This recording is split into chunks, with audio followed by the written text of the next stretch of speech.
বিয়ের বাড়ি বিয়ের বাসা পোলা রঙের চা খায় গায় গান গায় তাইরে নাইরে না। এই যে আপনি তো চিনেন, আপনি তো জানেন স্বরবর্ণ ব্যঞ্জন বর্ণ, আপনি জানেন না?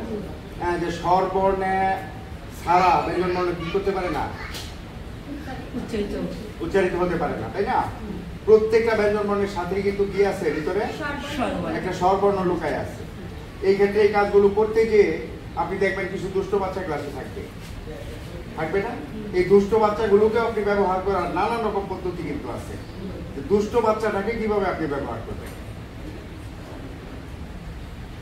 কত পদ্ধতি যে আছে। এই পদ্ধতিগুলো আপনি আগে এগুলোর জন্য বই পুস্তক সংগ্রহ করতে হবে। এখন বই পুস্তক আর লাগে না, এখন আপনি গুগলে সার্চ দিবেন, আপনার যা মন চায়। অ্যান্ড্রয়েড ফোন নাইকা সবারই আছে, অ্যান্ড্রয়েড ফোনে গুগলে সার্চ দিবেন, বাংলায় ওকে বাংলায়, ইংরেজিতে ওকে ইংরেজিতে, কোনো সমস্যা নেই। How to make a ideal class, how to make ideal class, দেখবেন কত ক্লাস বেরিয়ে বসছে, শত রকম হইল ক্লাস বেরিয়ে বসছে। ক্লিক করে 10 মিনিট 20 মিনিট দেখেন, একটু সময় দেন না। এখানে এই যে 5,000 টাকা নেন, এটা হালাল করেন না, এটা রাগ করতেছেন না, স্যারের পক্ষে করতেছে। এটা হালাল না করলে তো হারাম হবে ভাই, একদম বিশ্বাস করেন কাজটা ঠিক হচ্ছে না। আপনি যে 5,000 টাকা দিচ্ছেন, আমি জানি না স্যার কত করে দিচ্ছে, না দিচ্ছে তো কিছু একটা। আচ্ছা, স্যারের কথা বাদ দিলাম, আপনি যেই বাচ্চার মা বাবা আপনাকে টাকাটা দিচ্ছে, আপনারা তো টাকার জন্য যুদ্ধ পর্যন্ত করেন না? এই মেয়াদ বেতন, পরীক্ষার আগে বেতন নিয়ে, কিন্তু আপনি মাস শেষে বাচ্চাকে কি শিখাইলেন হিসাব নিয়েছেন? একদম ঠিক হবে না, হালাল হবে না। এই জন্য প্রত্যেকটা বাচ্চার মেধা অনুযায়ী তাকে লেসনটা দেওয়ার চেষ্টা করবেন, মেধা ছাড়া না। এইভাবে আপনি বর্ণ শেখাবেন।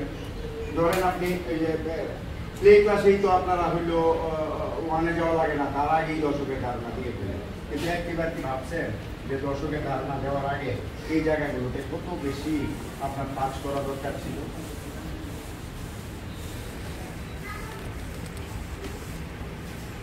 ওই যে বললাম তেঁতুলের বিচি, বড়ইর বিচি, দুইটা বাচ্চাকে পাশাপাশি বসায় দিয়া এখানে কতগুলো বড়ির বিচি, এখানে কতগুলো বড়ির বিচি, তুমি এখান থেকে দুইটা নাও, তো তুমি এখান থেকে দুইটা নাও। এবার রহিম, তুমি এই ওর দুইটা আর তার দুইটা একসাথে করো, একসাথে করো। এবার করিম, তুমি গুনো, করবে না কাজগুলি? এইভাবে করে আপনি পয়লা খেলো 2 যোগ 2 তাই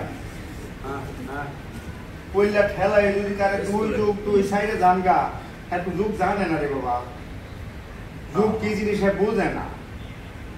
আপনি যখন ওই খেলার স্থলে এই দুইটা বাচ্চাকে বললেন যে এই দুইটা বড়ই দিচ্ছি, এই দুইটা বড়ই দিচ্ছি একসাথে, তার আগে আরো নাটকতা করেন।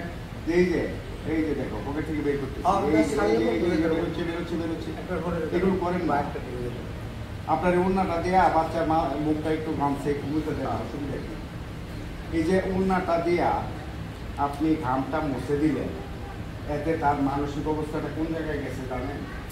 ভাবতে পারে যে ম্যাডাম আমার ঘামটা মুছে দিয়েছে ওড়না দেয়া।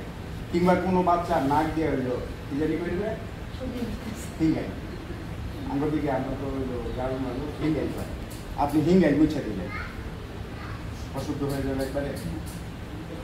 নিজের বাচ্চাটা করেন না, এই বাচ্চাটা করলে অসুবিধা রাখবে, টিস্যু রাখবে, টিস্যু দিয়ে একটু মুছে দিলে ক্ষতি হবে?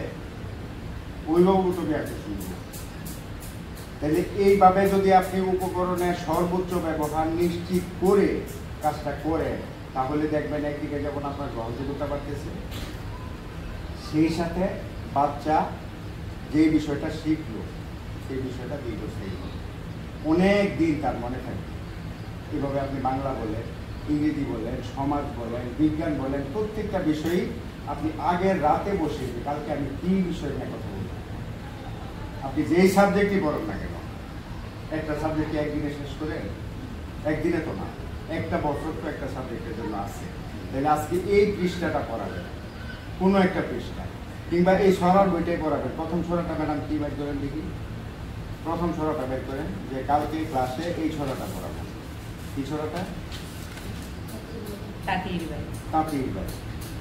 তাহলে এই তাঁতির বাড়ি আপনি ধরেন, রাতে মনে মনে চিন্তা করেন তাঁতির বাড়ি, তাঁতির বাড়িতে কি বলছে করেন দেখি তাঁতির বাড়িটা।